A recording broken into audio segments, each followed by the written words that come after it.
আমার চ্যানেল হচ্ছে সংস্কৃত education and others. সপ্তম শ্রেণীর দ্বিতীয় পার্বিক মূল্যায়ন সংস্কৃত, মোট নাম্বার হচ্ছে 25। নমুনা প্রশ্ন উত্তর 2 আগে একটা করা হয়েছে, তো দেখে নাও। তো তার আগেই বলি, যদি আমার চ্যানেলটি ভালো লাগে অবশ্যই লাইক, শেয়ার, সাবস্ক্রাইব করতে ভুলবে না।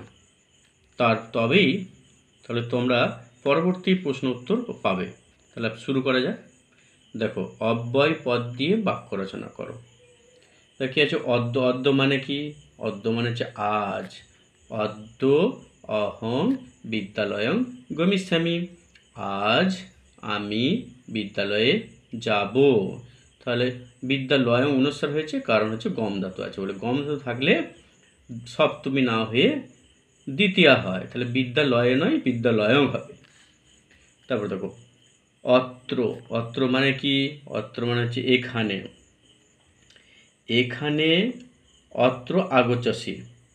এখানে এসো। অত্র আগচ্ছসি, এখানে এসো। তারপর দেখো, অত্র আগচ্ছসি, এখানে এসো। তারপর দেখো, সর্বত্র। সর্বত্র মানে কি? সর্বত্র মানে সব জায়গায়। বায়ু সর্বত্র বিরাজতে বা তিষ্ঠতি। বায়ু সব জায়গায় বিরাজ করে বা থাকে। অথবা এরকম করতে পারে, ঈশ্বর সর্বত্র বিরাজতে বা সর্বত্র তিষ্ঠতি, যে কোনো একটি করতে পারো। তারপর দেখো, কিম। কিম মানে কি? কি। তব কিং নাম। তব মানে তোমার, কিং মানে কি? নাম, তোমার নাম কি। তারপর দেখো, বিনা। বিনা মানে হচ্ছে ব্যতীত বা ছাড়া। তাহলে দুঃখং বিনা সুখং নাস্তি। দুঃখ ছাড়া সুখ নাই। পরের প্রশ্নে আমরা চলে যাব, যে সঠিক ক্রিয়াপদ নির্বাচন করো। দেখো, তং কুত্র গচ্ছতি গচ্ছসি গচ্ছামি। তাহলে তং মধ্যম পুরুষ, এক বচন। তাহলে মধ্যম পুরুষের রূপটা কি আছে? তি ত সন্তি সি থ স্থ মি বসমস। তাহলে সি আছে, তাহলে গচ্ছসি, এই উত্তরটি হবে।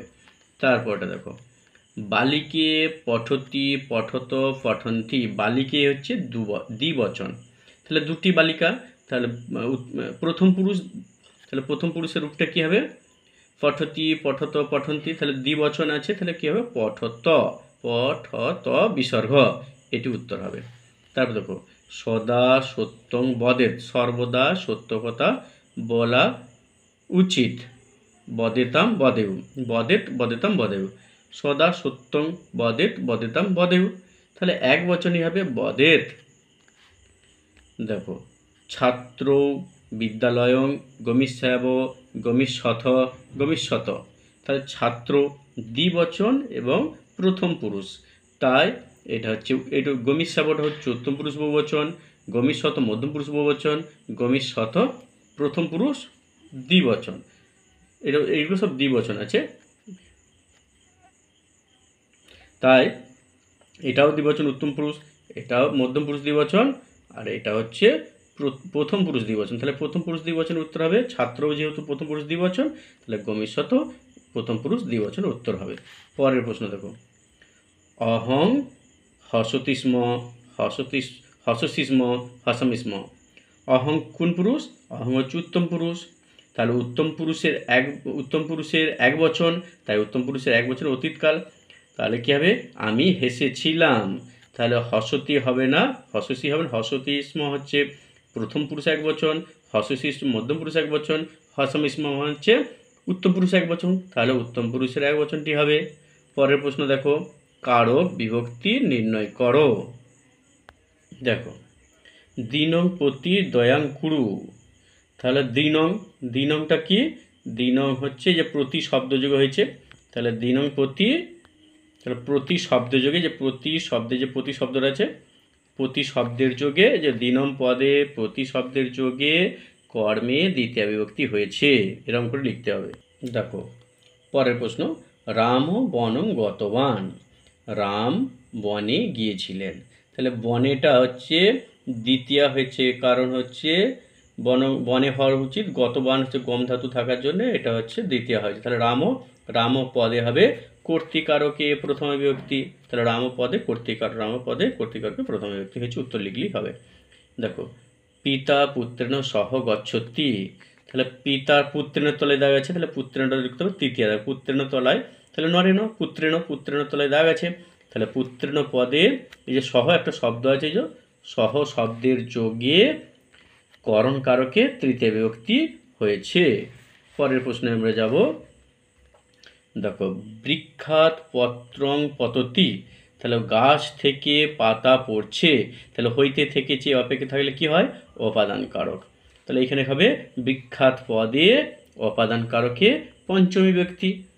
তারপর দেখো শিশবে রোচতে মোদক, তাহলে শিশবে, তাহলে শিশুর কি করছে, সাধু সাধু স্বাদ হবে, তাহলে শিশু শিশু শিশু হবে, শিশুরা রোচতে মোদক, শিশুরা মিষ্টি খেতে পছন্দ করে, তাহলে রোচ আছে রোচতে, তাহলে রুচ্চার্থান প্রিয় মানুষ সূত্র হয়, তাহলে শিশু পদে রুচ্চার্থে অত সূত্রটা না লিখলেও হবে, শিশু পদে রুচ্চার্থের রহস্য চয়েস ফলাকে থারে বেকার, রুচ্চার্থে সম্প্রদান করবে চতুর্থ ব্যক্তি হয়েছে লিখলেই নাম্বার পাবে।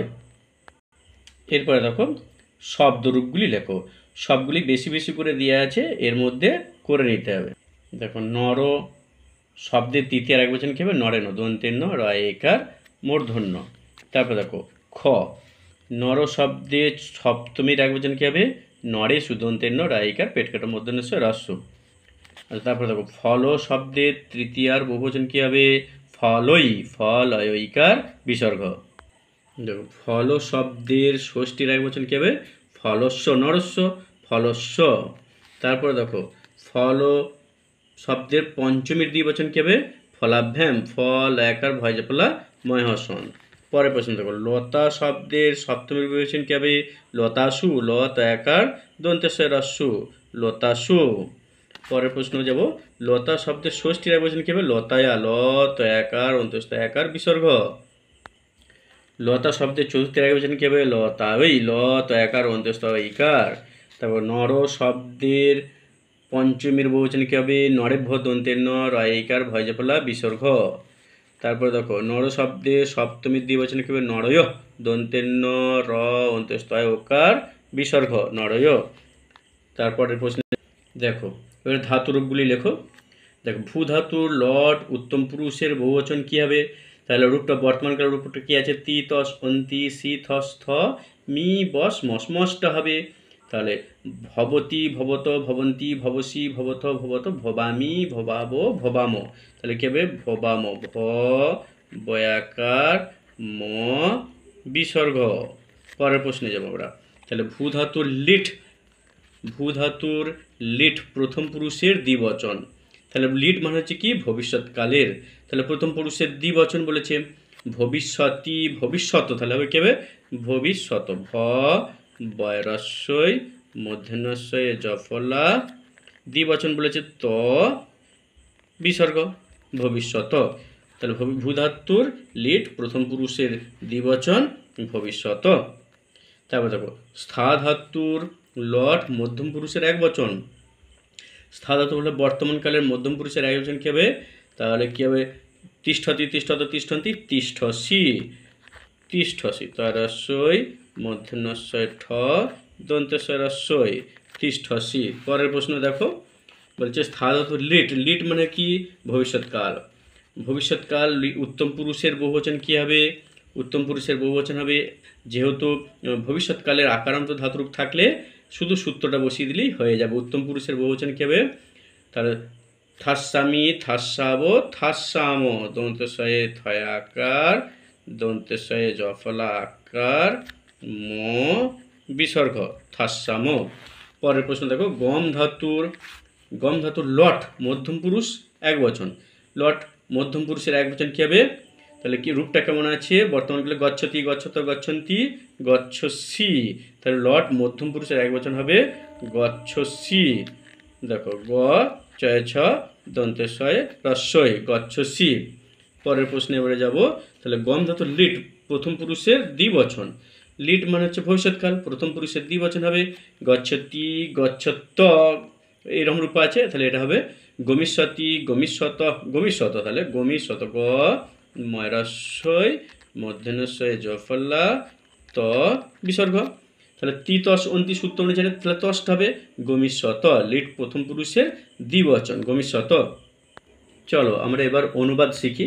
সংস্কৃত অনুবাদ প্রথম আমরা শিখব। সংস্কৃত ভাষায় বাংলা অক্ষরে অনুবাদ করতে হবে। দেখো অনুবাদটা শিখব। তাহলে কি আছে, আমি যাই। আমি কি, আমি হচ্ছে উত্তম পুরুষ একবচন, তাহলে কি হবে অহং। তাহলে আমি হচ্ছে অহং যাই। গম ধাতু বর্তমানকালের রূপ হবে কি হবে গচ্ছামি। গ ছয় ছয় আকার ময়ে রস্বই গচ্ছামি। পরেরটা দেখবো আমি, কি আছে, তুমি কোথায় থাকো। তুমি কোথায় থাকো, তাহলে স্থা ধাতু দিয়ে করা আছে। তুমি হবে কি যুষ্মৎ শব্দের এক বচন তং। তং তুমি কোথায়, আগেই করা হয়েছে কুত্র, কুত্র অব্যয় পদ, কুত্র কোথায় থাকো। তাহলে স্থা ধাতু মধ্যম পুরুষ, মধ্যম পুরুষ এক বচন, তাহলে কি হবে বর্তমানকাল তিষ্ঠসি তয়রস্যে মধ্যস্বয় ঠ দন্তেশ্বয় রস্যে তিষ্ঠসি। দেখো পরের প্রশ্নটা, সে পরে, সে কোন পুরুষ, সে হচ্ছে প্রথম পুরুষ, প্রথম পুরুষের এক বচন। স মেয়ে হলে ছেলে হলে স, মেয়ে হলে সা, পুংলিঙ্গ স্ত্রীলিঙ্গ সা। পরে পর ধাতু পঠতি।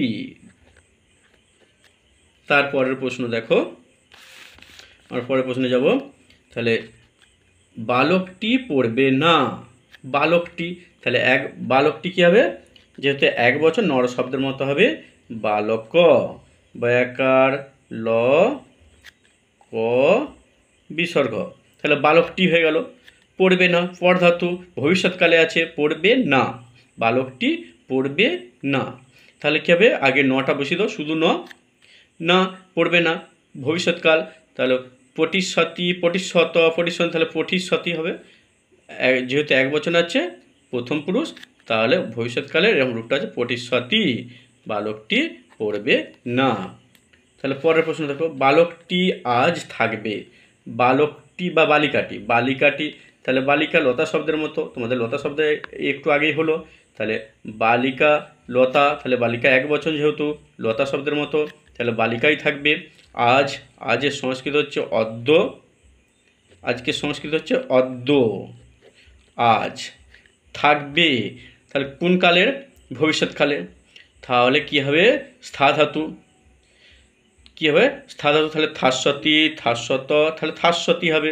দন্তেশ্বয়ে থয়ে আকার, দন্তেশ্বয়ে থয়ে আকার থাস্য, দন্তেশ্বয়ে জফলা তরস্যই থাস্বতি, থাস্বতি থাস্বত থাস্যন্তি, তাহলে স্থা ধাতু।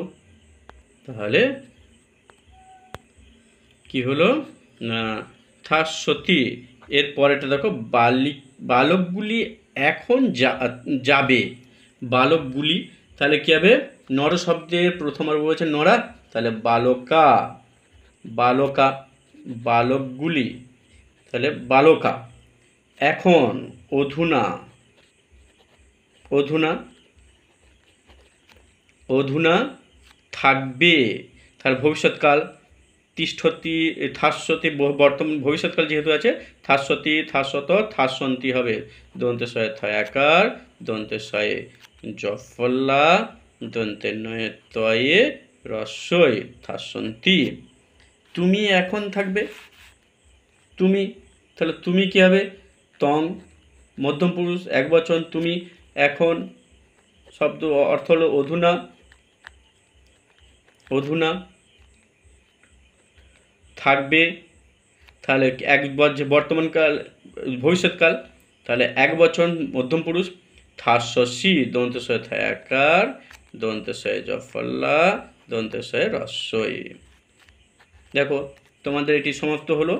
যদি ভালো লাগে অবশ্যই লাইক শেয়ার সাবস্ক্রাইব করে সঙ্গে থাকবে। আরও কয়েকটি নমুনা প্রশ্ন আমি দেব। সকলকে ধন্যবাদ। দেখো বন্ধুরা, অধুনা বানানটা এখন শিক্ষার্থীরা অধুনা অধারস্য হবে, হ্যাঁ, অধুনা অধারস্য দন্তের নয়াকার।